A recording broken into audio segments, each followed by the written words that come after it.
Okay, the purpose of this video is to try and show you all the solutions for 5.5, numbers 1 through 36, and it is 11 o'clock a.m. So let's see how long this takes me to get through 36 problems. I'm not going to show as much detail, I guess, as I would in a class setting, but I'll try and do my best to explain all my steps. So number one, this section is on substitution. So in number one, they tell you to make the substitution here that u is equal to negative x. Because of that, I know that du will be equal to negative 1 dx. And so I look up here, I'm going to replace my negative x with u, and then I have a dx, but I don't have a negative 1 in front of it. So I need to multiply both sides here by negative 1. Negative 1 du becomes dx. So I know exactly what I'm going to replace my dx with. I know what I'm going to replace my negative x with. So I'm going to rewrite the integral. This integral will become e to the u, because that's u. And then dx is negative 1 times du. So I'm going to put the negative 1 on the outside and put du here. And now we know from our formulas or from just Cal 1, the antiderivative of e to the u with respect to u is just e to the u itself. So this equals negative e to the u plus a constant of integration. And now I replace my u with negative x. So I have negative e to the negative x plus c. That's it. That's number one. Number two.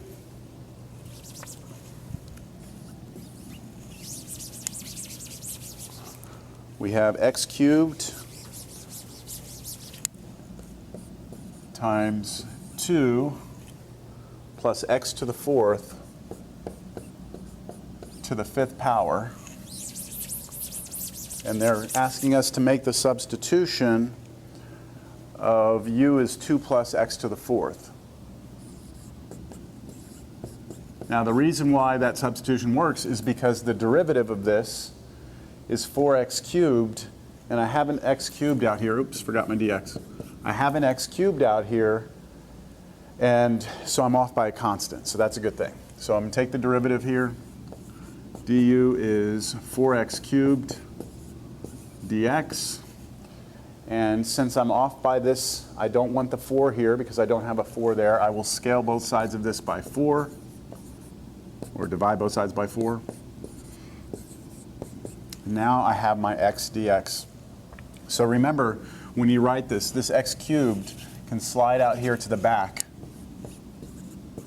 like that. So you can see that the x cubed dx is right here.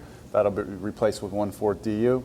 And then everything in that parentheses will be my u. So I rewrite the problem. The 1/4 will come out. And then I'll have integral. I've got all of this to the 5th power, so that's u to the 5th power. And then x cubed dx gets replaced with that. So I already did the 1/4, so I just need du here. And now this is just power rule. The antiderivative of u to the 5th is, here's my 1/4, bringing it down, is 1/6 u to the 6th, then plus a constant of integration. And then this becomes 4 times 6 is 24, so 1/24th u to the 6th. But remember, this was u. So 2 plus x to the 4th to the 6th plus a constant. Box it up, that's your answer. Number 3. Integral x squared square root x cubed plus 1 dx.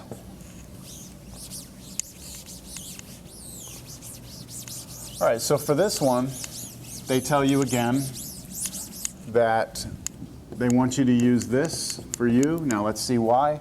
The derivative of this is 3x squared.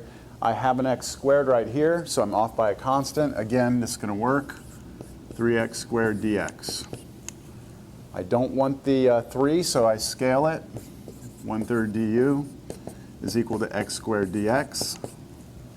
And now I should be able to replace. Remember, this x squared, because it's out here by itself, can slide back here next to the dx, and so it'll match up exactly. So this integral becomes, the 1/3 is going to come out. Integral, this right here is at the back, so square root of this, but the x cubed plus 1 is u, so square root of u. And then all that x squared dx is going to be my du. Remember, my 1/3 already came out. And then this is the same as 1/3 integral u to the 1/2 du, and that way I can use the power rule. So this should be equal to 1/3, and then leave a space here. U, let's see, I take 1/2, I add 1, that's 3/2. And then I put 1/3 here, which is the same as 1/3 is the same as 2/3. That's multiplication. And then I multiply straight across. There's my plus c. 2/9 u to the 3/2 plus a constant. And remember, u here in the problem was x cubed plus 1. There we go. Okay, number 4.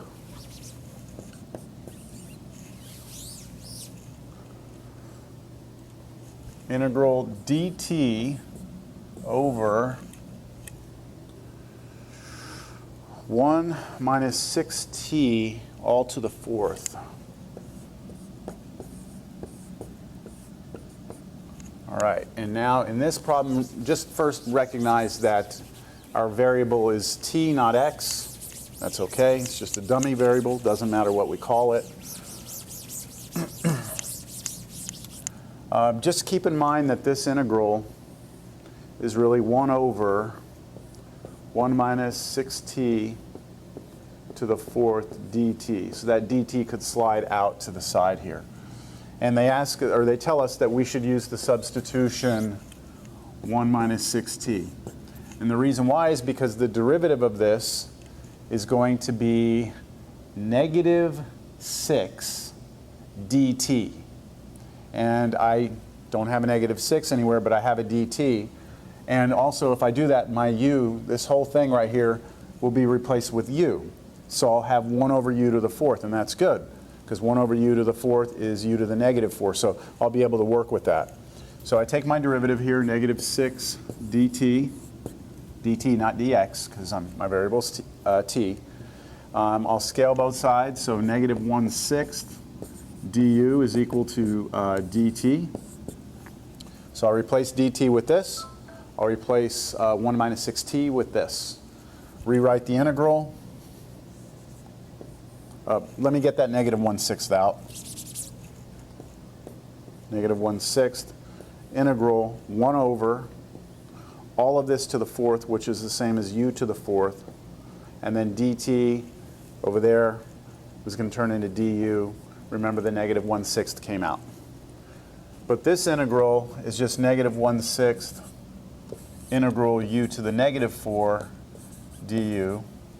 And then that's just, I can do the antiderivative now. Negative 1/6. Here's u, I'm leaving a space.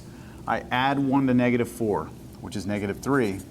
And then I do 1 over that number, negative 3. So this time it doesn't flip, because when I add the 1, it's not a fraction, plus a constant. Which gives me, let's see, negative and negative are going to become positive. 1 over, what, 18? So 1/18. U to the negative 3. U to the negative 3, but that's u. So 1 minus 6t, all of that to the negative 3, plus some constant. And you could take this whole expression, drop it to the denominator. So this would become 1 over, the 18's already on the denominator, so 18, 1 minus 6t cubed plus some constant. I think that all came in on the screen, yep. Okay. That's 4. That's the answer. I'll do 5 now.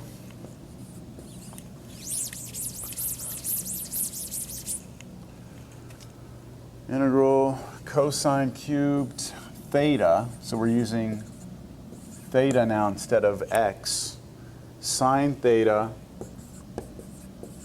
d theta. And they tell you here to use that u is cosine theta. Now this one's a little tricky, so let's think about this. The derivative of cosine theta is negative sine theta. And I have a sine theta right here. I'm off by a sine, that's okay. But why not have chosen u to be sine theta? So what if I had done that? U is equal to sine theta.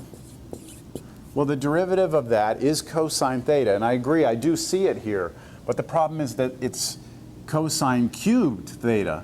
So I told you in class that when you take your derivative, that du, you don't want that du part to be trapped inside of any function. And in this case, it's trapped in the cubed function, because that actually means cosine theta cubed.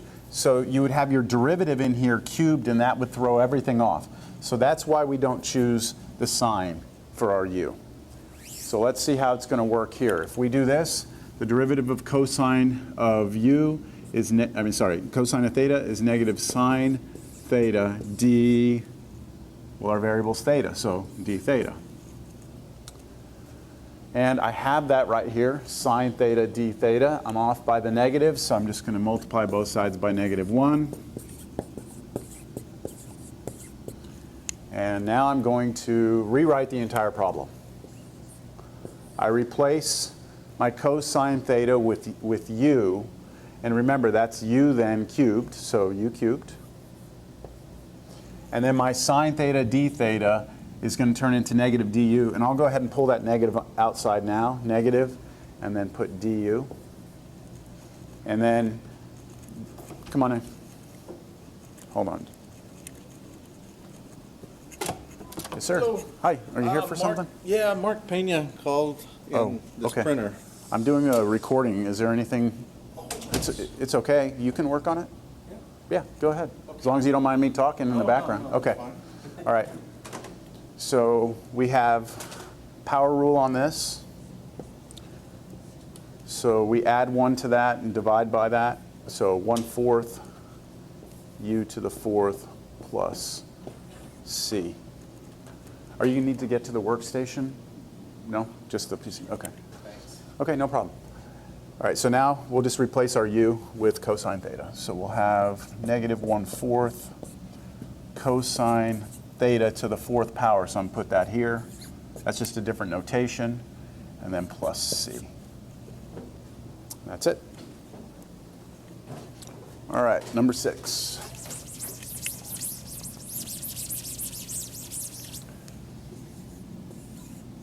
Integral.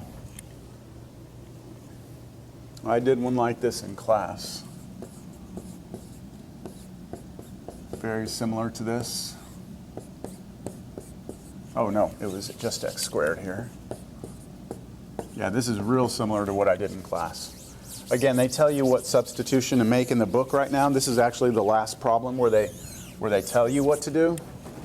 So it's 1 over x. So let's see why it is they tell you to use 1 over x. Well, here's 1 over x. What is the derivative of this? Well, remember 1 over x is x to the -1.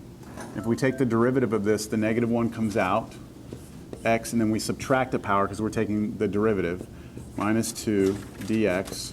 But this is just negative 1 over x squared dx. And we actually do have that here. We're off by a little bit, but let me rewrite the original integral to slide this out front.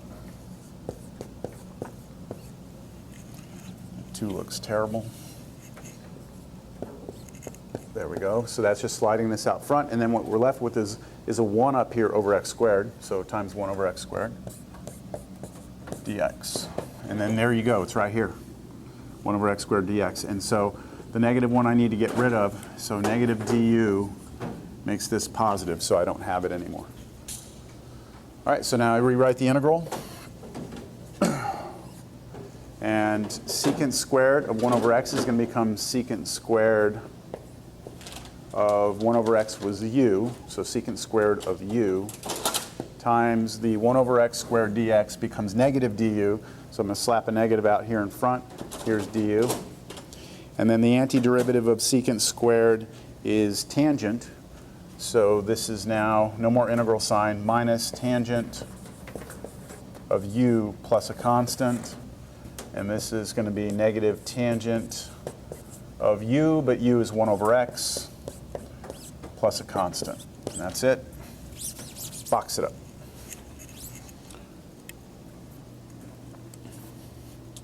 All right, let's go on to number 7. All right, so for number 7 all the way to number 36, they're no longer going to give you any information about what to choose for u. So we've got to come up with u on our own. So I'm looking for something in its derivative. I see an x squared. The derivative of x squared is 2x. And so I'm off by a constant, so that seems like the natural choice. Du here is 2x dx. I scale both sides by a half, so x dx. And there's my x dx right there. I could slide that to the back, but I'm going to stop doing that because it becomes tedious at some point, and I need you to just follow along by now. All right, so let me take care of this part. The sine x squared becomes sine u. The x dx right here becomes 1/2 du. The 1/2 I'm going to pull out of the integral, and there's du. And so the antiderivative of sine is, I have negative 1/2. I'm sorry, I have 1/2 here, but the antiderivative of sine is negative cosine, so it's going to become a negative 1/2 cosine u plus a constant of integration. And then that becomes negative 1/2 cosine of u, but u is x squared, plus my constant of integration. And that's it.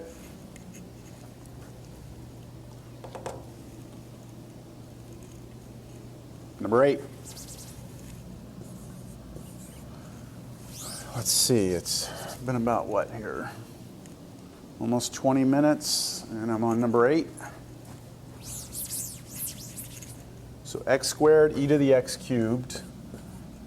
At this point right there, you should already be thinking what your u is because you see an x cubed, and the derivative of x cubed has something to do with x squared. And the x squared is out here floating by itself, so we know we can slap that next to the dx. And so I should choose my u to be x cubed. Derivative is 3x squared dx. I don't have a 3, so I will scale by 3. And now I can make a direct substitution in here. And so I have the integral. The e to the x cubed becomes my u, and it's just going to be e to the u. And then my x squared dx becomes my 1/3 du, so my 1/3's out here. My du's here. Antiderivative of e to the u is itself, plus a constant of integration. And that's equal to 1/3 e to the u, but u is x cubed, plus c. That's it. That's number 8. Let's look at number 9.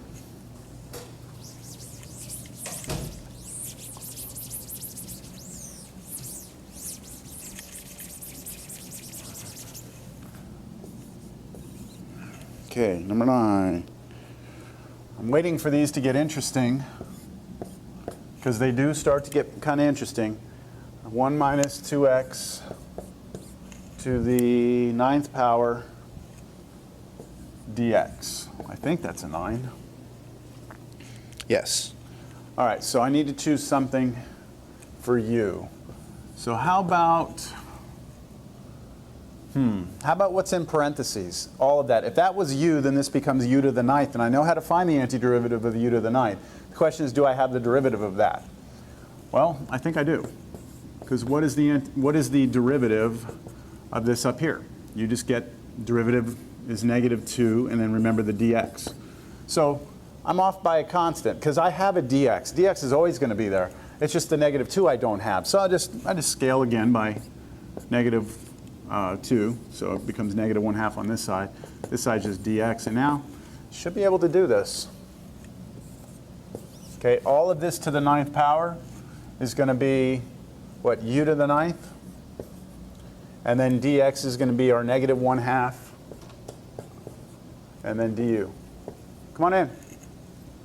What's up? We're just going to check the printer real quick. That's fine. I'm recording, and so this is, yeah, it's fine. This is for my students. I'm doing the homework, and they can come and watch me do the homework. But if I'm talking to people, they're not going to care. So, okay.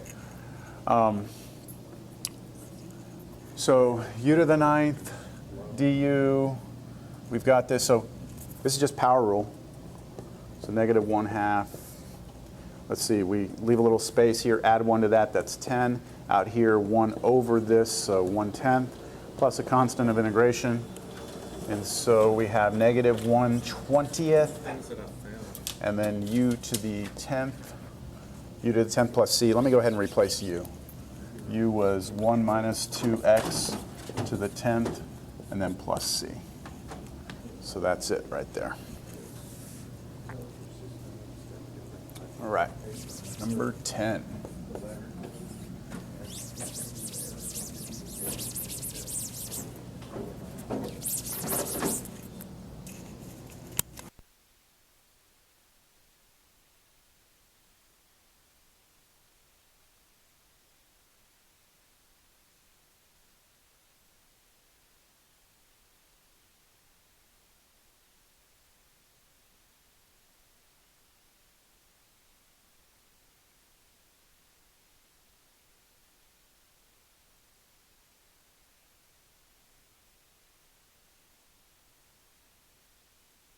Room that someone needs to come work on, but it's no big deal. No, it's fine. Don't worry. Okay. All right. So this one is kind of interesting because we've got a 2.4 power. So it's kind of like what? But hey, it's the same thing. Pick something for you and figure out if you see its derivative somewhere. So again, I'm gonna go with the same method as we did in the last one. If this whole thing here is u, then when I'm done with my substitution, hopefully I'll have u to the 2.4. That's okay, because even though it's a decimal, 2.4, I can still use the power rule. I can still add 1 to this. So I'm not worried about that. I'm going to let u be the inside the parentheses, 3t plus 2. The derivative of this is 3 dt. I don't have a 3 dt, so getting kind of tired of scaling things, but as you can see, it seems to always pop its head up. All right, rewrite the integral. Integral. All of this is u to the 2.4. And then our dt is 1/3 du, so I need a 1/3 on the outside.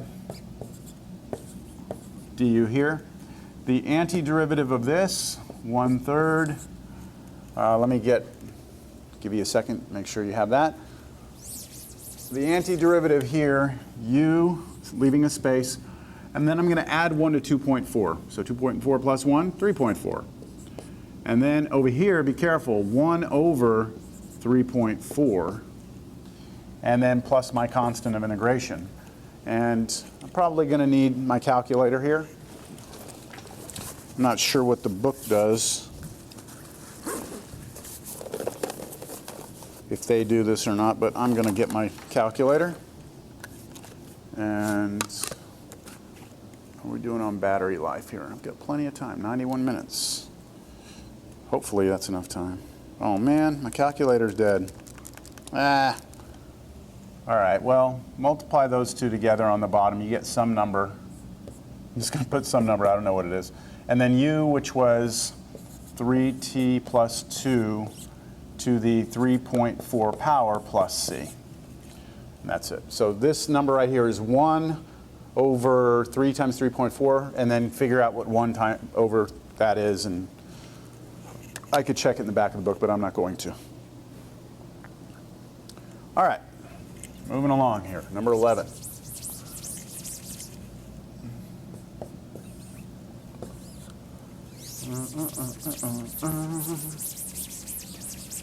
Number 11. Integral. Natural log x, all of it squared over x dx. So this one is not as obvious So let me, I'm trying to find something and its derivative in here. I know not to pick x because we've already said if you pick just x, everything's just going to switch over and nothing valuable happens there. However, I know that the derivative of natural log of x is 1 over x, and I actually do have 1 over x here. If I rewrite this like this, sliding this out there, there's your 1 over x dx. So that looks like my choice for x, or for u, is the natural log. And if I do that, I get 1 over x dx, and there it is. It matches exactly right there. I don't even have to scale it. So I rewrite the problem. This right here is u squared. All of that's du. And that's a pretty simple power rule right there. That's just going to be 1/3 u cubed plus a constant. But what was u? It was natural log x. So I'm going to write that as natural log x, quantity cubed, plus c. All right, I'm wondering when these are going to start to get difficult. Well, the next one's tricky. The next one is tricky.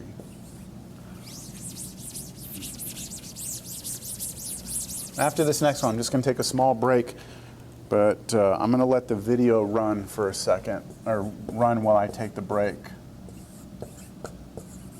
So I'll step out of the screen, and then you can fast forward, and when you see me come back, that means I'm doing work. All right, so look at this one here. Secant squared 2 theta. So you may be thinking to yourself, hey, I know that the derivative of tangent is secant squared. So you know that this can go back to tangent. But would that be correct, just to write here to say this answer is tangent of 2 theta plus a constant and be done? No, because watch what happens. If I take the derivative of tangent of 2 theta, you get secant squared of 2 theta, but then chain rule says times the derivative of what's inside, so times 2. And you don't have a 2 out here. So there's something with this 2 theta sitting in here that causes a problem with I have a factor of 2 that I'm kind of missing. So I need to address that. So watch what I'm going to do. I'm going to let u be the 2 theta. Why? Because I know the derivative of that is 2 d theta. Now I have a d theta, I don't have a 2, so I'm going to scale both sides by 1/2. And this 1/2 scaling should take care of the problem I just had when I tried the tangent 2 theta and that 2 had popped out. The 1/2 is going to kill that 2 off, and so I won't have that problem. But you have to see there that 2 theta causes an issue and requires the substitution. So this is now going to become integral, let's see, secant squared of 2 theta. 2 theta is u, so secant squared u. And then d theta we said was 1/2 du. Here's my 1/2. There's my du. And now the antiderivative of secant squared u is just tangent u plus a constant. And then u was 2 theta. So this is 1/2 tangent 2 theta plus some constant. So now you can see the 1/2 is here. So when we take the derivative of this, we showed that when we got that, it was this right in here, but with a 2 in front of it. Well, now that 1/2 kills the 2 off.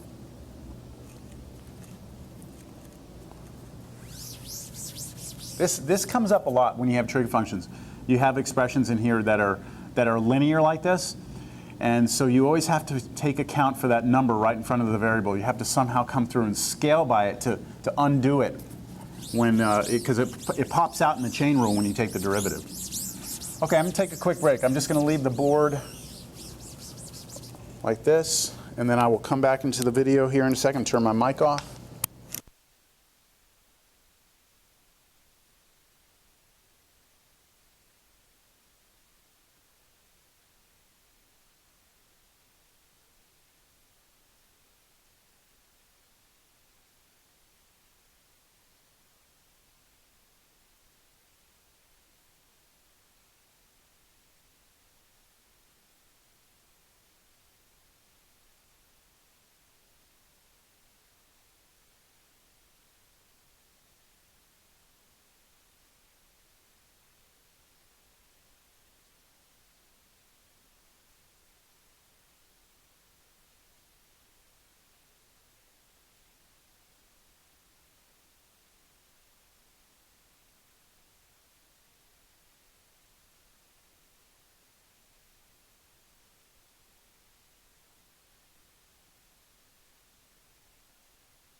Okay, I think my audio's back. All right, where am I? 13.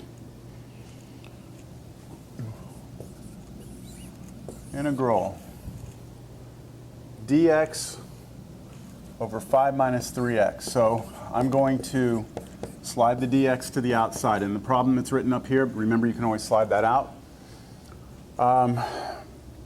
If my whole denominator is u, this is 1 over u. I know the antiderivative of 1 over u. So u is going to be 5 minus 3x. The derivative of this is just negative 3 dx. I have a dx. I'm off by negative 3. I scale it out. And now I rewrite the problem. 1 over u. Dx is the negative 1/3 out here. Then du. And now, what's the antiderivative of 1 over u? This is one that you need to just remember. The antiderivative of 1 over u is natural log, the absolute value of u plus a constant, which is negative 1/3, natural log of the absolute value of u, which was 5 minus 3x, plus c. All right, number 14.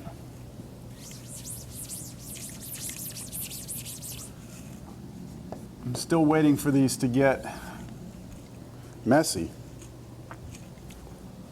X over x squared plus 1 squared dx.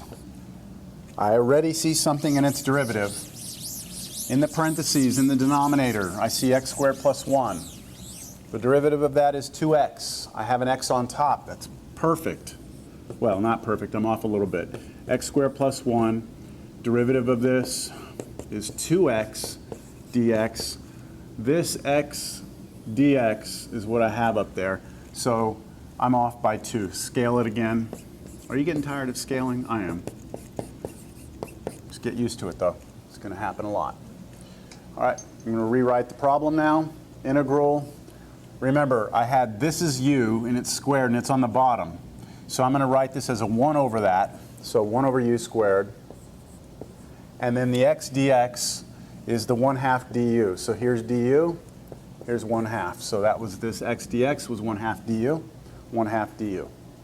And I'm going to rewrite this, not doing an integral yet, as u to the negative 2 du. The antiderivative of this is not natural log. It's only if that's a u by itself. But if it's u squared down there, you have to convert it this way. Then 1/2, leave a space, add 1 to that, you get negative 1. 1 over negative 1 is still negative 1. I'll just write it, 1 over negative 1, plus a constant, which is, this just turns into a negative 1/2. U to the negative 1, what's u? It's x squared plus 1 to the negative 1 plus c. And that is correct, but I could go one more step. I could say negative 1 over 2, because the 2 is down here. This, drop it down to the bottom, x squared plus 1 to the first power. I don't need to put first power there. And that's it, plus c. Okay.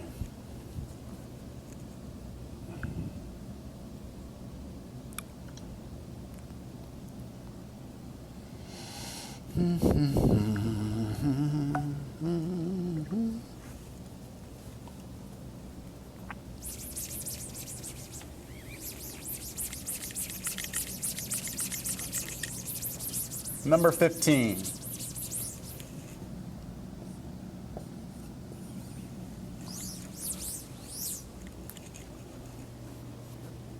Here we go. Now we're starting to get somewhere.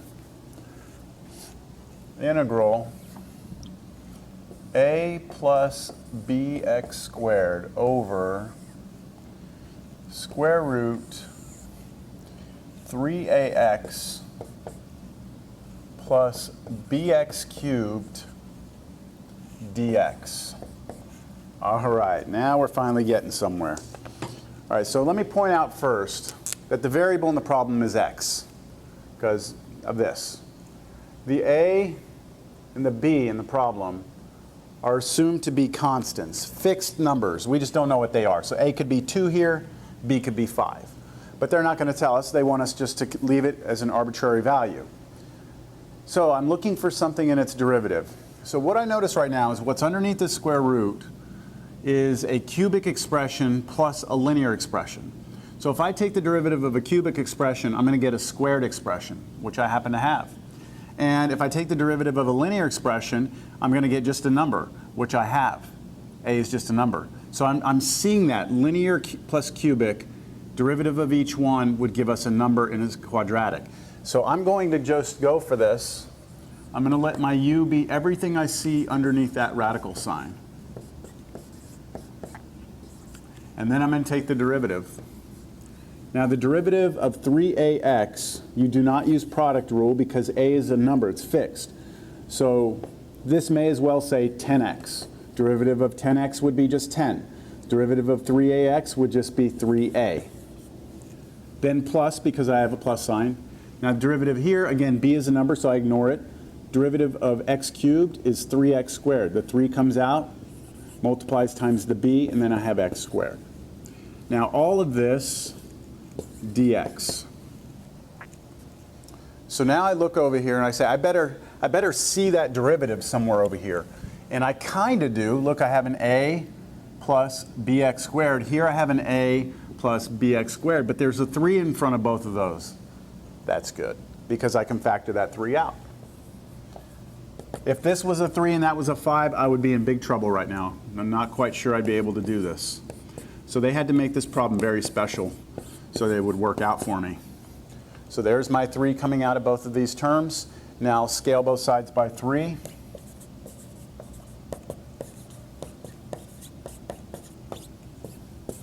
And now you can see I have a plus bx squared dx, and that is this right here. That's what that means, right? Because there's really kind of like a parentheses on that.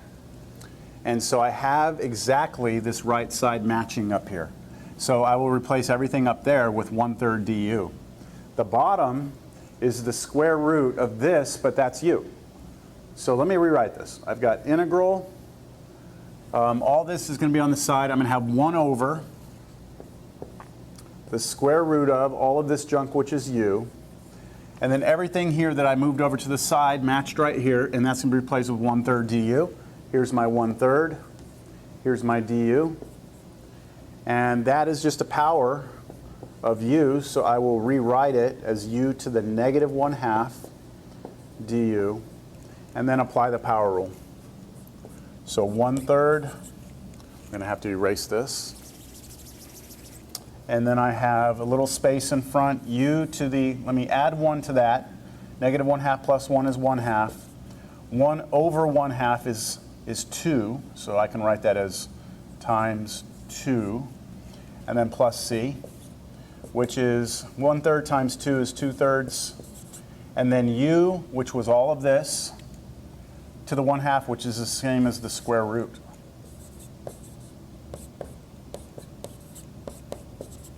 So there's 2/3 u to the 1/2 plus c. Done. And that was cool. I like that. You have to keep in mind that these problems, they have to be made so that they work, okay? In the big picture, in the grand scheme of things, if you just arbitrarily just throw something up here and say, find the antiderivative, it's probably going to be very difficult to find it. They have to tailor make these things to work for you.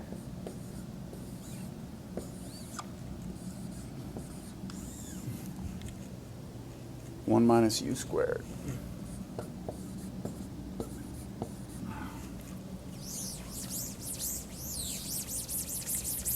Okay.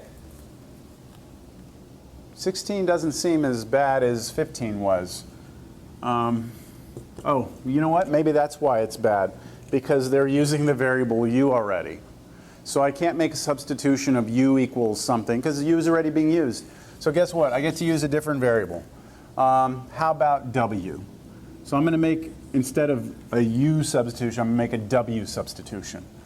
So w is equal to, I need to find something in its derivative. 1 minus u squared, the derivative of that is negative 2u. I have a u right here.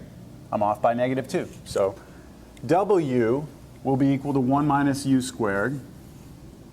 The derivative of w, dw, will be negative 2u du, because the variable is u. Do you have a negative 2u du? No, you have a u du. So scale it, negative 1/2 dw is equal to u du. And now I should be able to rewrite the problem.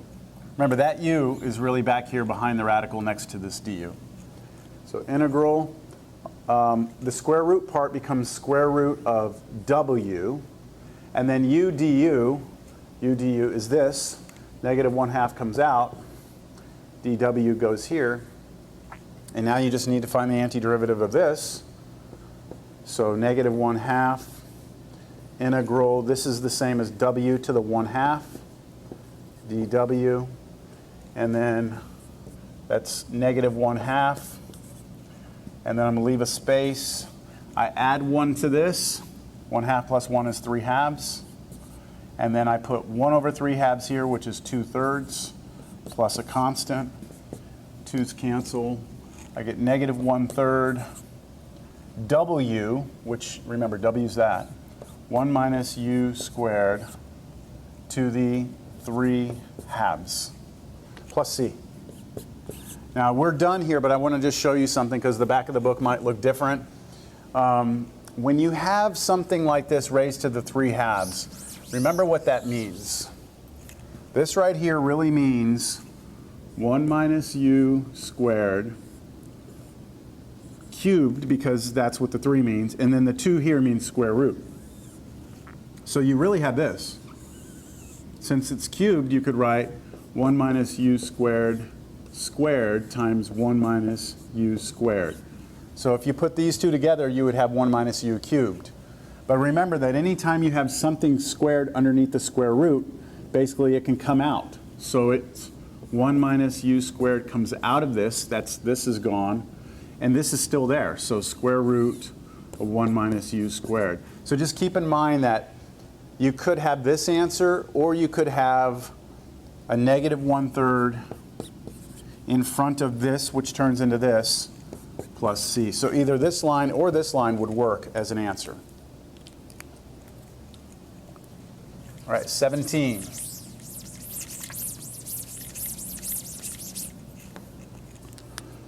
Sine pi t dt. Sine pi t dt. So this is kind of like that problem we had where it was secant squared 2 theta, where it wasn't quite just going backwards to tangent. This one's same thing. We know the antiderivative of sine is cosine, or negative cosine, but the pi t causes an issue. So what I'm going to do here is I'm going to make a u substitution. And my u substitution will be u is equal to pi t. And the derivative then of u will be, well, pi is a constant, so pi and then dt. I don't have pi dt, right? This pi t is inside the sign. You can't mess with that. I have a dt by itself, so I need to get rid of this pi. So I just scale both sides by pi. 1 over pi dt, sorry, du is equal to dt. And I should be able to rewrite it now. So this integral becomes sine of pi t, but pi t is u. Then dt was this. The 1 over pi is a constant. It comes out. du. Pi is a constant, right? Yes, it's a number? Okay, so that's this. And then now the antiderivative of sine is negative cosine. So I'm going to have a negative 1 over pi cosine u, but what's u? Pi t plus some constant. So hope that I didn't go too fast there. There you go. It's getting hot in this room. I don't know what's going on. Let's see how my recording's going here. We're at 50 minutes. I'm going to go for another. I'm going to do one more problem and take a break because the video is going to cut off after an hour. It's going to create a separate file anyway. So let me do another one. 18. Ooh, I like this one. Sine square root x over square root x dx. Yes. So I like that these are becoming a little more interesting.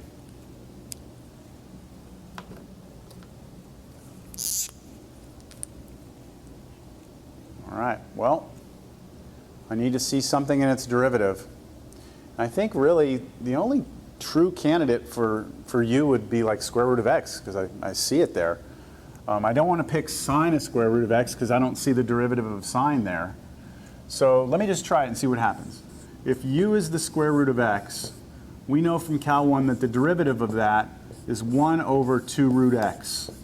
And then we put our dx. Now that comes from the fact that this is x to the 1/2.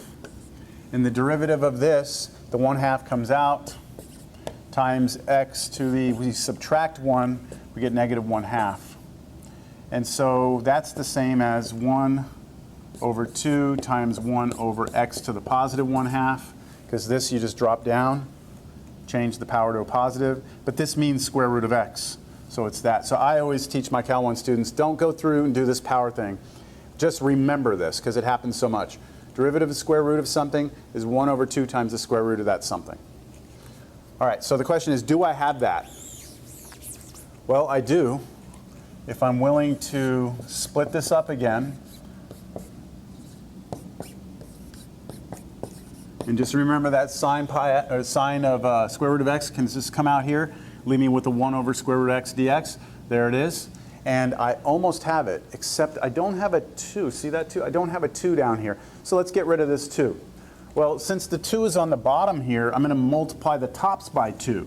So 2 du will equal to, if I put a 2 here, they would cancel. So 1 over root x dx. There it is. It matches perfect.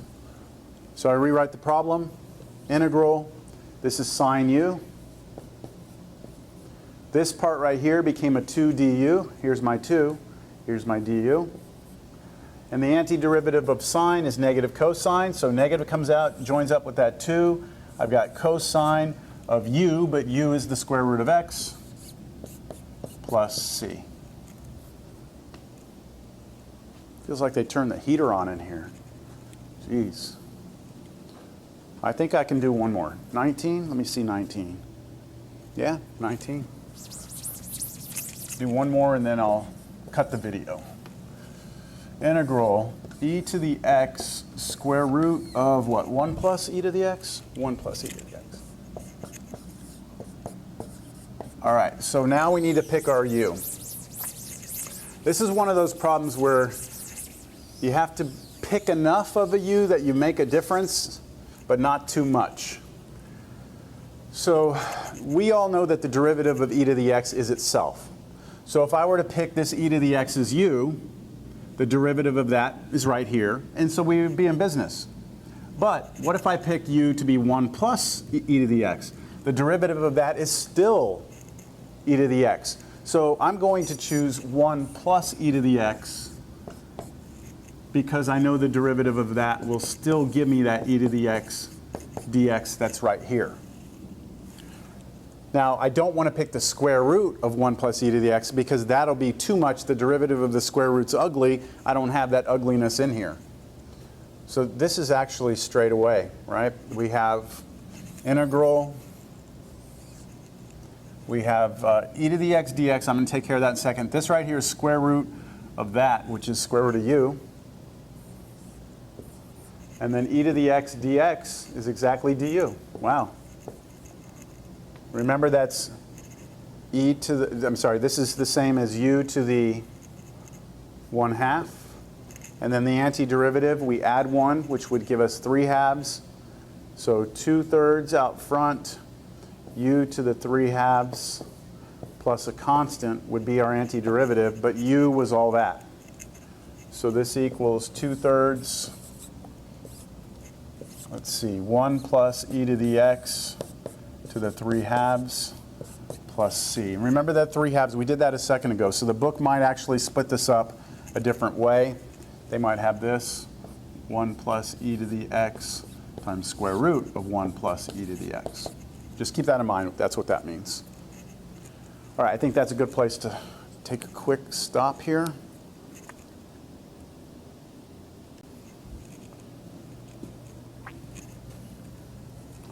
Okay. Integral cosine 4 theta sine theta d theta. Boy, we had one just like this. Just, which one did we do? Didn't we? Oh, this is like number 5.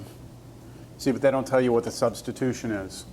So I know that I could use sine of theta for u, but then du is cosine theta would be to the 4th power. I said we don't want the du to be trapped anywhere. So let's do it the other way around.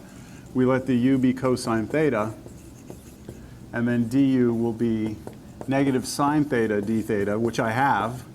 I'm off by a sine. And so I rewrite this. It becomes integral cosine to the 4th is u to the 4th. Sine theta d theta is negative du. And this is just negative 1/5 u to the 5th plus c. But u is cosine theta. So that's it. Okay.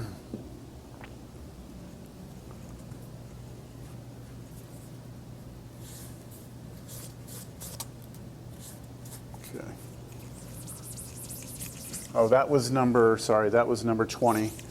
Number 21. Integral sine hyperbolic, or hyperbolic sine squared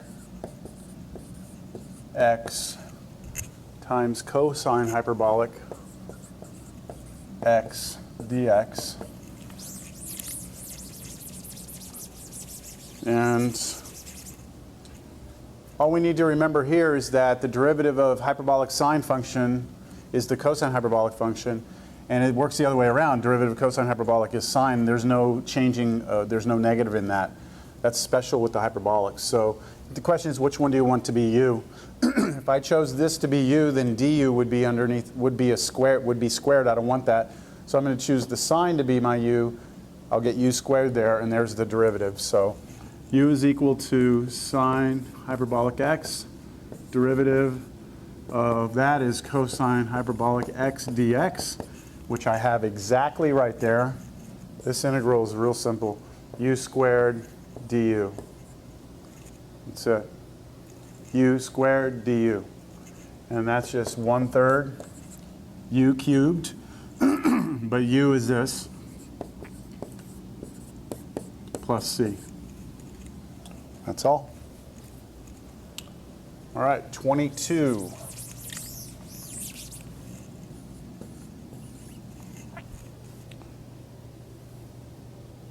Sine natural log of x over x dx. I'm already thinking that that natural log is going to be my u. And here's why. The derivative of natural log of x is 1 over x. And I have that right here, 1 over x. I just slide that out front. So my u should be the natural log x. The derivative of that, 1 over x dx. I have it right here. Excuse me. So this is going to become integral sine u. That is du. Antiderivative of sine is negative cosine. And then negative cosine of u, but u is natural log x plus c.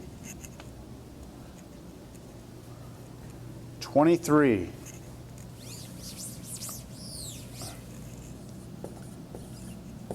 Square root of cotangent x times cosecant squared x dx. So that looks kind of nasty. This is where knowing your derivatives of your trig functions comes into play. Do we know the derivative of cotangent x? The derivative of cotangent x is negative cosecant squared x, which is here, but I'm off by a sign. So it looks like if I let u be this, I've got the derivative right there, very close to the derivative. So, oh, why wouldn't I choose cosecant x? Well, because the derivative of cosecant x is negative cosecant x cotangent x, you don't have a cosecant x cotangent x that you can't separate. It's stuck under a root, so you'd be in trouble there. So that's why we wouldn't do it that way. So u is equal to cotangent x. The derivative of that is negative cosecant squared x dx. Scale by -1. And you can see that this right side is exactly what we have up there. So I'll replace it with negative du. So integral square root of u. So that's u to the 1/2. I know I'm going to use power rule here. All of that is negative du. I don't need it to be that big. Excuse me. Which is equal to negative, add 1 to that, you get 3/2, so in the front you'll have 2/3 u to the 3/2 plus a constant. I think we've done that enough times now that you're okay with that. And then u, remember, was cotangent. So how would you write that? Well, you could write cotangent x to the 3/2 plus a constant. But remember that 3/2 can also be written this way. You could have cotangent x times square root of cotangent x. I think that's the third time we've seen that in this homework set. All right. Where am I at? 24. Let's see, am I recording? Everything's good? Yes? Okay. 24. Ooh. Integral arctangent x over 1 plus x squared dx. Looking for something and its derivative. Ah, I see. How about this? Let's peel that tangent inverse off the front, which would leave us with a 1 over 1 plus x squared dx. And I told you that this is one that you had to remember. The derivative of arctangent of x is 1 over 1 plus x squared. So I have something in its derivative right there. Perfect. U is going to be the arctangent x. The derivative of that is 1 over 1 plus x squared dx. Perfect match. So this integral becomes, okay, arctangent of x is what u is, so it's just u. And then all of this right here is du. That's weird. Okay, u to the first power. That's all that is. Power rule, 1/2 u squared plus c, right? You add 1, you divide by the same number. So we've got that, which is equal to 1/2.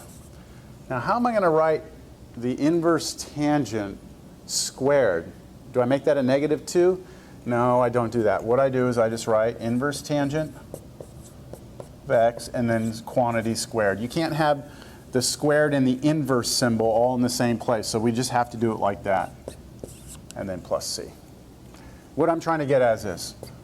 This right here is just bad notation, because you could look at that as being like 1 over tangent squared as opposed to an inverse function. So don't do that. Just like this. 25.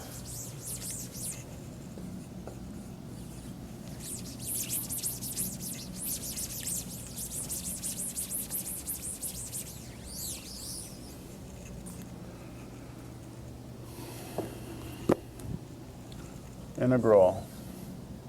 I don't like that dx on top. I never like to have the dx on top. I always like to slide the dx on the outside. Square root 1 minus x squared arc sine x, like that. And that's multiplication in between. All right. Oh yeah, the derivative of arc sine. Wasn't that like 1 over the square root of 1 minus x squared? Yes, it was. So I could write it like this.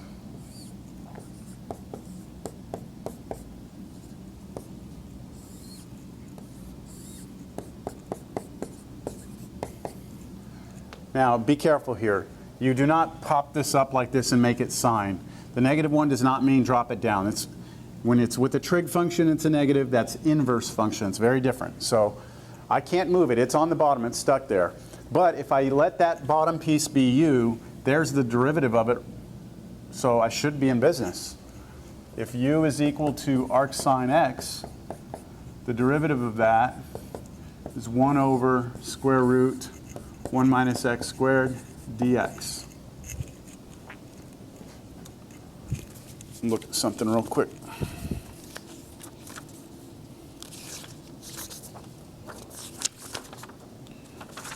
Okay, so I'm just reminding you on page 5, reference page 5, it has the derivatives of your inverse trig functions. So where is this one? This is formula 19. So I would expect that you remember that, but just as a reference, that's where it is.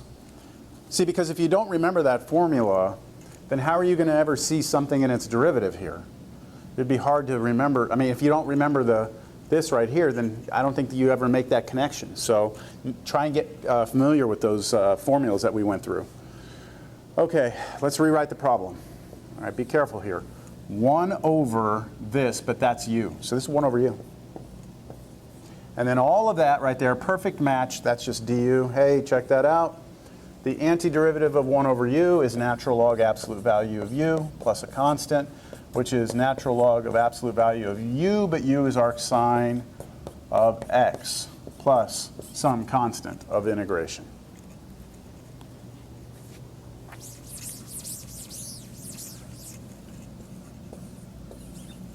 (26) Cosine of pi over x squared. Cosine of pi over x squared dx. This one, you got to be a little careful here. This looks very similar to something we've done already, though. So it's not like total craziness. This looks a lot like number 6, which we did in class. Except that instead of 1 over x, we have pi over x. So let me look at this. If u is equal to pi over x, let's just keep in mind that's the same as pi times 1 over x, which of course is also pi times x to the negative 1 power. And if I take the derivative of this, negative 1 would come out, negative pi, x to the negative 2, which is the same as negative pi times 1 over x squared dx. I left the dx off here and just threw it on over here. So do we have that? Well, 1 over x squared dx we do have. Here it is. So I'll peel that off the front again, just so you can see this.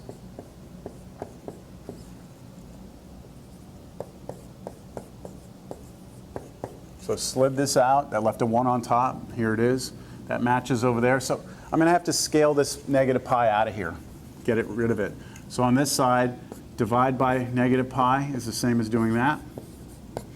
And that'll get rid of it over here, and then I'll have 1 over x squared dx. And there it is, matching up. So this becomes integral cosine u times all of this, which I'll have a negative 1 over pi on the outside, and then over here I'll have du. And now antiderivative of cosine of u is sine u, but I've got a negative 1 over pi out front. So negative 1 over pi sine of u. But what's u? Pi over x plus c. So negative 1 over pi sine of u, there's u, plus c. Number 27, I can almost see the end here.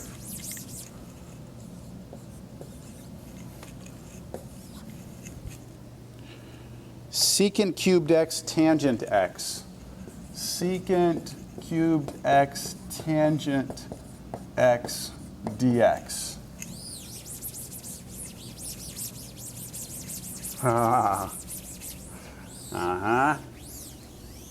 Oh, this one's going to get you.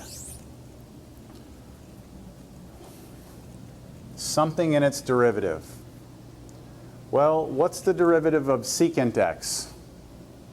Secant x tangent x. Here's secant x. I don't have a secant x tangent x. What is the derivative of tangent x? Secant squared x, but here I have secant cubed x. Well, how can I fix this, right? How do I fix this? So you stare at it for a while, and you stare at it for a long while maybe. I don't know how long it takes you. But eventually you go, wait a minute, hold on. I said the derivative of secant x is secant x tangent x, and I didn't have a secant x over here, but I actually do.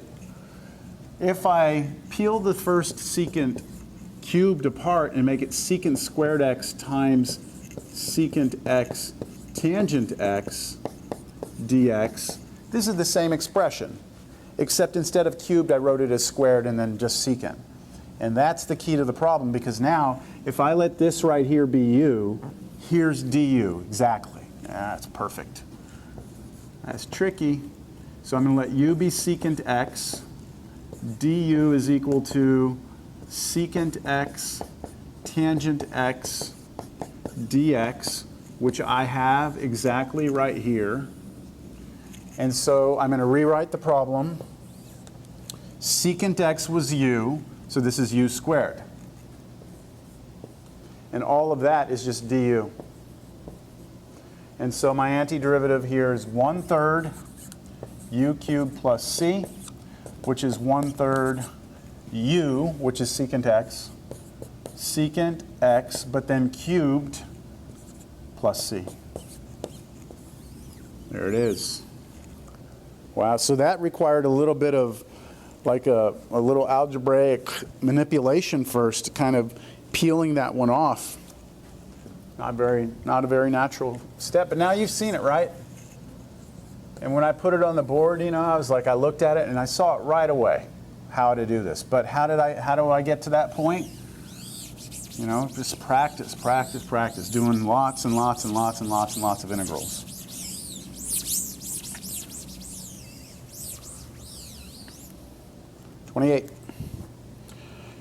Ooh. 2 to the t over 2 to the t plus 3 dt. Oh, wow. Okay, I like this. So let me remind you. Back in Cal 1, the derivative of x squared versus the derivative of 2 to the x. So this is a power function. When we take the derivative of x squared, the 2 comes out in front, right? 2 comes out in front. Drop the 2 down, subtract. So this is just 2x. But here, the derivative of this is not the same because the variable is in the exponent, not in the base. This is an exponential function. You'll have to go look back in your Cal 1. The derivative of this was itself times natural log of 2. So the general formula in Cal 1 was this. If you have a number raised to the x and you take the derivative, it's itself a to the x times natural log of a. Now there was one very special case of this where the number down here was e. In that case it was e to the x. The derivative of that is itself e to the x, just like this formula, but then natural log of the a, but for us here e would be the a, so natural log of e. But natural log of e is 1, so that's why the derivative of e to the x is itself. But if it's something other than e, like 2 to the x, the derivative is actually 2 to the x times natural log 2. Natural log 2 is just a number. That's all it is. So with that in mind, do you see something in its derivative here? Well, what would the derivative of 2 to the t be? So just replace this here with t, and this here with t. The derivative of 2 to the t would be 2 to the t times a number. So do I have the derivative there? If I let u be 2 to the t, and let's actually pick everything down here. Let's let u be 2 to the t plus 3, the whole thing. The derivative of that, this would go away, and the derivative of this has a 2 to the t in it, which is up there, exactly what I need. So let me try it out. I mean, when all else fails, just try something and see where it goes. I'm going to try the whole bottom. The derivative of this, derivative 2 to the t, we just said was 2 to the t natural log 2, plus derivative of 3, which is 0, so then I tack my dt on here. Now, I'll rewrite this, splitting it up so it's a little easier to see. I messed that up. 2 to the t dt. So I slid this out to the side here, which left a 1 up there. And so you can see 2 to the t dt. Here's 2 to the t dt, but this is a number that I don't have. It doesn't appear over there. So I need to get rid of it over here. I divide both sides by natural log 2.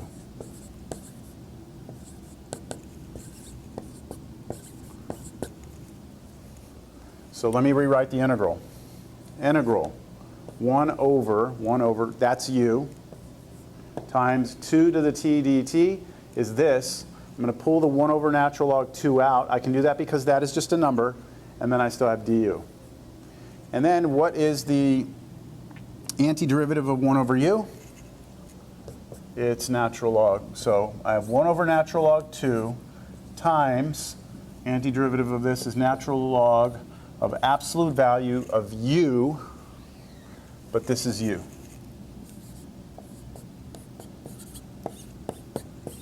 Here we go. 29. This 29 is very much like 28.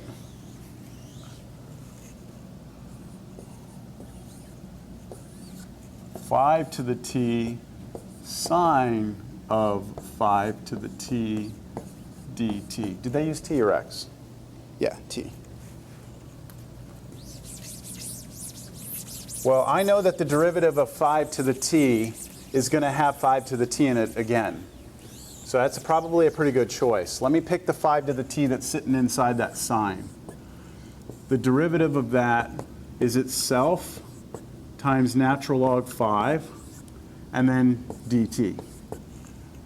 I have 5 to the t dt, which matches with this, 5 to the t dt. I don't have a natural log 5, so I'll divide through.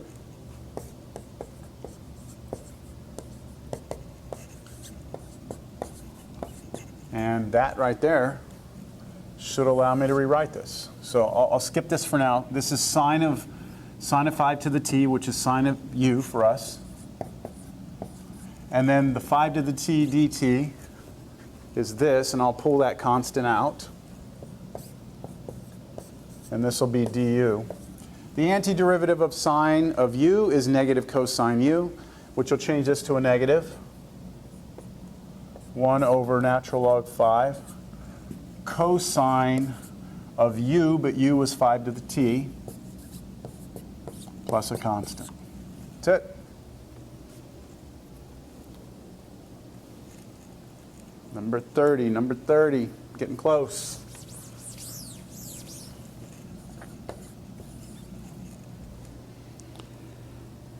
All right, for 30, if you look at 30, they have a dt on top.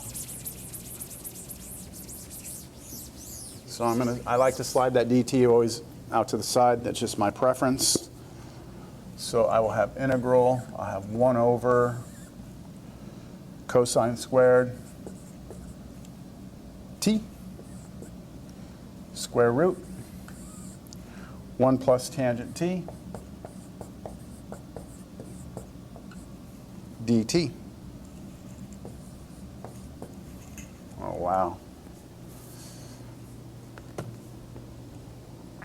So maybe on this one I might have to just show you.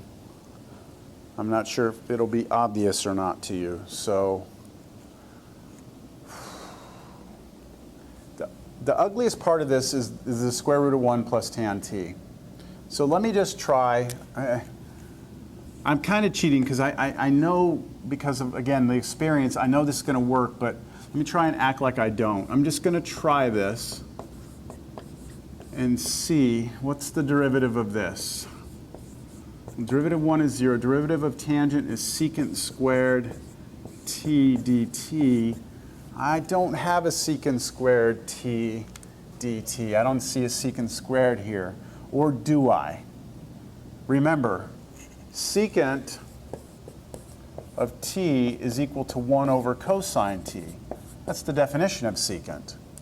So secant squared t is 1 over cosine squared t, because you just square both sides, and when you square the 1, nothing happens. 1 squared is 1.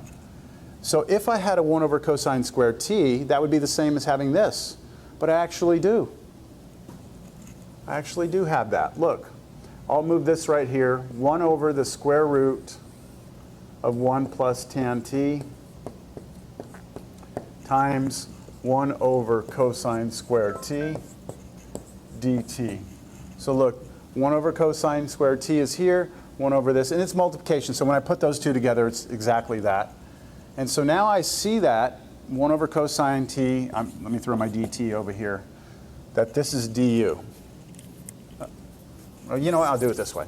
So I'm going to rewrite du is equal to this, which is 1 over cosine squared t dt. So anywhere I see this, I replace it with du, and that's it right there. That's du, but what's this? Square root 1 over the square root of 1 plus tangent t, that was u. Then du out here. And at this point, I think I'll take it all the way. I don't want to cut corners here. This is integral u to the negative 1/2 du. Bring that up. And then use your power rule. So I'm going to add 1 to that, which is going to be positive 1/2, and then flip it over in front. 2. That to the positive 1/2 is the same as the square root of u plus c. And that equals 2 square root of u, which was 1 plus tan t, plus some constant.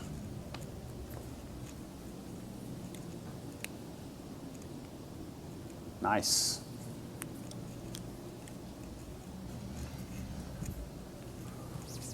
$31.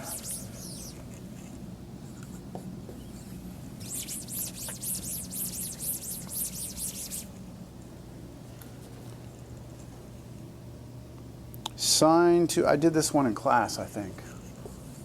Sine 2x over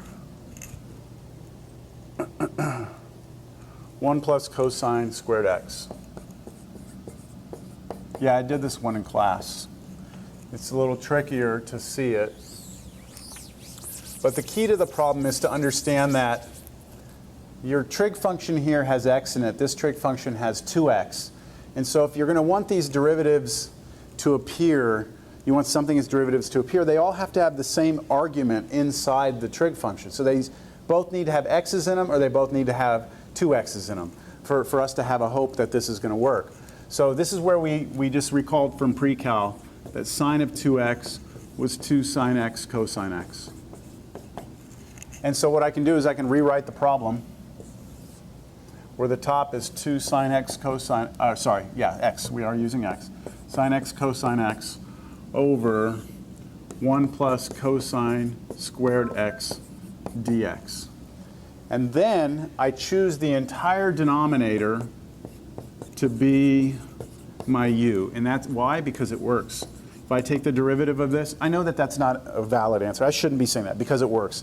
You know, you're sitting there going, well, how am I supposed to know that that's going to work? Well, you're going to have to try some other things, and maybe they won't work, and eventually you try this one and it does. And then you get to the point where you see it before you even try it. That's where we're trying to get you to. So take derivative of 1 at 0. Derivative of cosine squared x is chain rule. 2 comes out, cosine to the first power x. Now derivative of cosine, which is negative sine x dx. I'll just pop that negative out, negative 2 cosine x, sine x, dx, that's du. And you better hope that that's there somewhere. Well, it is, almost. 2 cosine x, sine x, dx is exactly the numerator here, plus that. Except you have a negative 2 here and a positive 2 here. Well, that's easy to change, or to fix. Put negative du here.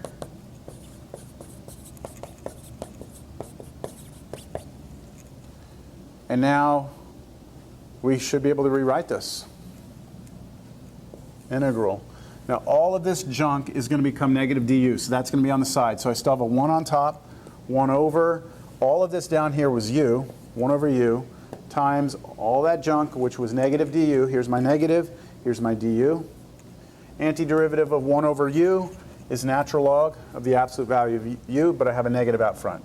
Negative natural log absolute value of u plus c, which is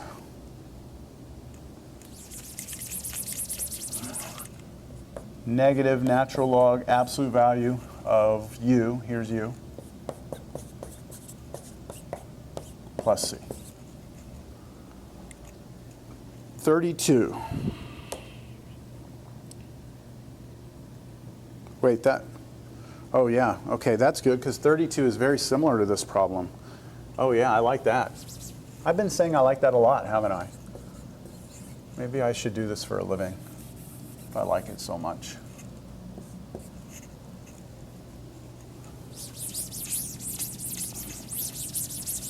Look at this problem, almost identical to the one we just did. This time, we do not have the sine 2x up there. It is actually sine x.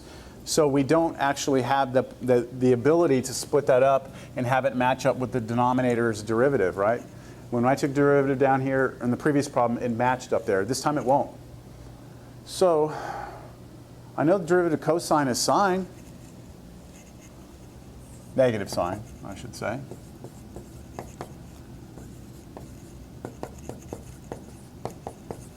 Do I have a negative sine x dx? Well, close. If I multiply both sides by negative 1, I do. So I can replace that top piece with negative du. So let me just try this out. I will still have this stuff slid to the side. I have a 1 on top, 1 over. Now, I did not replace the 1. So the 1's still here. I replaced the cosine x with u, but it's still squared, so u squared. And then out here, all of this sine x dx gets replaced with negative du, so I put a negative out here and my du here. Now, this is one you need to recognize. 1 over 1 plus u squared. That's arctan. So what we have is the negative antiderivative of this is arctangent of u. I told you would need that one, that it comes into play a lot. So negative arctangent, let me just replace my u. My u is cosine x plus c. And I am thirsty. I've got to take a quick break, so I'm just too thirsty right now.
33.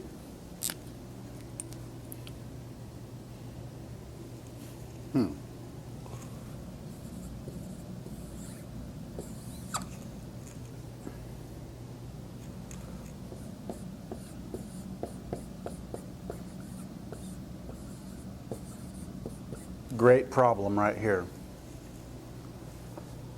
Great, great problem. By this time, your instinct might be to just let this be u. The derivative of this is going to be 2 dx, which you have a dx, so you're off by 2. That's okay, but see, this x is still out here, right? And we called this u, so we can't call that u. But let's see what happens. Let me just try it. Okay, derivative of this is 2 dx. So to get my dx to match here, I could just scale by 1/2. I get this. So up to this point, I know I can take 2x plus 5 and I can replace that with u. So that's taken care of. It'll be to the 8th power. And then I know my dx can be replaced right here, so that's taken care of. But I still need to get rid of x. I can't leave x in the problem because then I'd have u's mixed with x's in the new integral. I need one variable only. So I need to somehow get rid of this x. So what I do, and this is the first time that you will have ever seen this, is I will take this equation and I will solve it for x. So I'm going to subtract 5 on both sides. And then I will multiply both sides by 1/2 to kill off the 2 here. 1/2 times u is 1/2 u. 1/2 times 5 is 5/2. And 1/2 times x is x. So what I can do is I can replace x with this. Oof. All right, so let me rewrite this integral. The x I have here gets replaced with this. And it's 2 terms, so I'm going to put it in parentheses. Then this whole thing gets replaced with u, but then to the 8th power. And then my dx gets replaced with du. Now that still may look ugly to you, but this parentheses here I can remove if I distribute this through, like this. I can do that. Now I could not do that earlier. I can't pass this x through the parenthesis. The reason is because of order of operations. You have to raise this to the 8th power first before you can pass the x through. I don't think any of you felt like taking that times itself, times itself, times itself 8 times. You could have, but who would have wanted that torture? So instead, this way seems to be better. If I multiply this through times this, I get 1/2 u to the 9th now. And I multiply here to here, I get minus 5/2 u to the 8th du. And each of these are just powers of u, so I can apply the power rule to each one. I can do that because there's subtraction between them, not multiplication. How great is this problem? So here's what I have. I have a 1/2. I'm going to leave a space. U to the, I'm going to add 1 to 9, get 10, and then divide through 1/10. And then minus, I have a 5/2. I'm going to leave a space. U, add 1 here, 9, and then have a 1/9 here, and then plus c. And then I'm just going to clean up some of these fractions here. So this will be equal to, let's see, 1/20th u to the 10th. But remember what u was. U was 2x plus 5 to the 10th. Then minus, let's see, 5 over 18, 5/18. This time u to the 9th. 2x plus 5 to the 9th plus c. And that's it. We can't combine these together. These are not the same powers. So that's it. Very, very important technique that I used on that problem right there. Let's see, 34 is probably going to have something similar. Yeah, 34, another good problem. See, these ones towards the end are tricky. See, I'm recording. My audio's working. 34. X cubed over the square root of x squared plus 1 dx.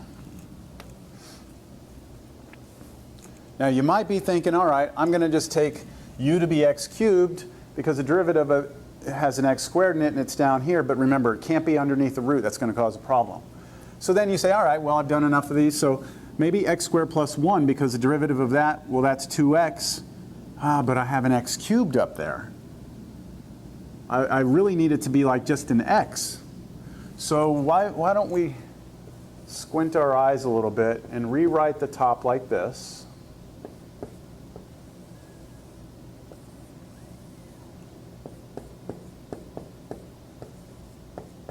And now if you let this be u, the derivative of it is 2x dx. We have an x dx, so I'm off by a constant, but I still have to resolve this x squared. But remember, this was u, and u has x squared in it. So maybe there's a way I can do kind of what I did in the last problem. U is x squared plus 1. The derivative of this is 2x dx. I have x dx here. I should probably, maybe I can rewrite it so you can really see it. I have x squared on top. I have square root of x squared plus 1 here. Sliding that x out, x dx is there. So I have this right here. I don't want the 2. So 1/2 du is equal to x dx. So I've got that matching up perfectly now. I know I can replace x squared plus 1 with u, so that's going to be replaced with u. Just need to figure out what to do with that x squared. But this equation has x squared in it. So let's take that down here. Let's just subtract 1 on both sides. So everywhere I see an x squared, I can replace it with u minus 1. So I'm going to replace this with u minus 1. I'm going to replace this with square root of u, and then out here is going to be 1/2 du. And I'll write that up here. So we had integral. We said the x squared was going to be u minus 1 over the bottom was square root of u. And then the x dx was 1/2 du. Here's my 1/2. Here's my du. And then you look at that and you go, well, you know, did that get any better? I still have a pretty good mess there. But notice you have 1 term in the denominator and 2 on top, and they're all powers of u. So when we first started power rule, this was one of the examples that I gave you, where the first thing you do is you rewrite everything as powers, and then you can split it into 2 different fractions. So this will be 1/2, and let's not lose track of that 1/2. U over u to the 1/2 minus 1 over u to the 1/2. So I split it into 2, so that's why I put it in parentheses. And now I just use exponent properties. I'm not doing any calculus right now. First power, 1 minus 1/2 is 1/2, so u to the 1/2. And then this one, just bring the exponent, or bring the u up, and it becomes negative 1/2. And now that I have both terms separated by subtraction, I can do power rule on each one. I have a 1/2 in front of everything. So this will be equal to 1/2. And let me just put my answer here in brackets. Here I need to add 1 to this, which gives me 3/2. That means I need a 2/3 in front of it, u to the 3/2. Here I add 1 to this. Negative 1/2 plus 1 is 1/2. Then I go 1 over 1/2, which is a 2, so I flip and get this. And then I have plus c. And it doesn't matter, you can put the c in there or out here. And let's distribute the 1/2 through now, the brackets. So half here, that gives me, the 2's cancel, I get 1/3 u to the 3/2.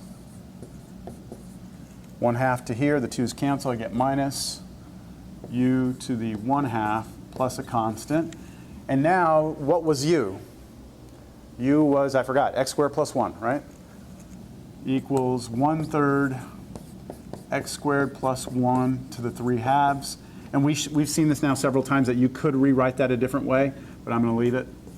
X squared plus 1 to the 1/2. Oh, I could have written that as a square root, couldn't I? I'm actually going to take this one even further because I want you to see some of the algebra that could be involved here. This, like I said, to the 3/2 could become x squared plus 1 times the square root of x squared plus 1. Then this one right here is already the square root of x squared plus 1 plus a constant. And that would be fine. But look, since these both have the square root in them, I can factor a square root out and be left with, well, when I pull this root out, I'm just left with this. So I'm going to write 1/3 x squared plus 1. And then when I pull the root out of this one, I'm left with just a minus 1. And you may be going, well, why would I want to do that? Plus c. Well, because this actually cleans up a little bit. Distribute the 1/3 through, and you get square root x squared plus 1. Then in parentheses, 1/3 x squared plus 1/3 minus 1, which is square root plus c, x squared plus 1, 1/3 x squared. 1/3 take away 1 is negative 2/3. And shoot, the book might even go even further. They may say, oh, these both have a third in them. I can pull a third out of everything. And that would just leave me x squared minus 2 plus c. I'm just showing you different versions of the answer here, because if you're trying to match your answers to the back of the book, you might run into some issues there. All right, that was great. 35. See if I can finish the next two in 10 minutes so that I can get this all into 2 videos instead of 3. Okay, next one. 1 plus x over 1 plus x squared. Oh, we did this in class. We did this in class. This is the one, oh no, it was similar to this. Okay. Well, this one is really, really simple if you do the following. You could mess with try different things for substitution, but watch. Split it into 2 fractions.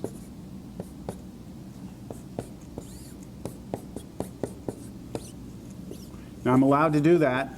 2 terms on top. I'm going to treat this whole thing as one expression. So I do 1 over that, x over that, 2 different fractions.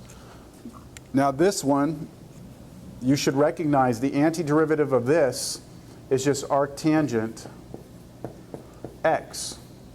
This one, however, I'm going to do on the side here. On basic u substitution, 1 plus x squared, because the derivative of that is 2x dx, which I have on top, kind of. If I scale it by a half, I've got x dx. And so if I rewrite this integral, the x dx is 1/2 du, so the 1/2's here, the du's here, and then all I was left with was 1 over this, but this is u, so 1 over u. And the antiderivative of this is natural log of u. So I'll have here a plus sign, the 1/2, the antiderivative of that, natural log of absolute value of u, but u was 1 plus x squared. There might be some other ways to do that. This is not the one we did in class. I apologize, I thought it was. So splitting it up. Okay, let's see. Last one. Integral x over 1 plus x to the 4th dx. Very tricky one. If you try and say this whole thing is u, the derivative of that is 4x cubed. You don't have 4x cubed up there. Can't peel an x off like we said earlier. Man, you can mess with this for a while and really get in circles. But I'm going to show you.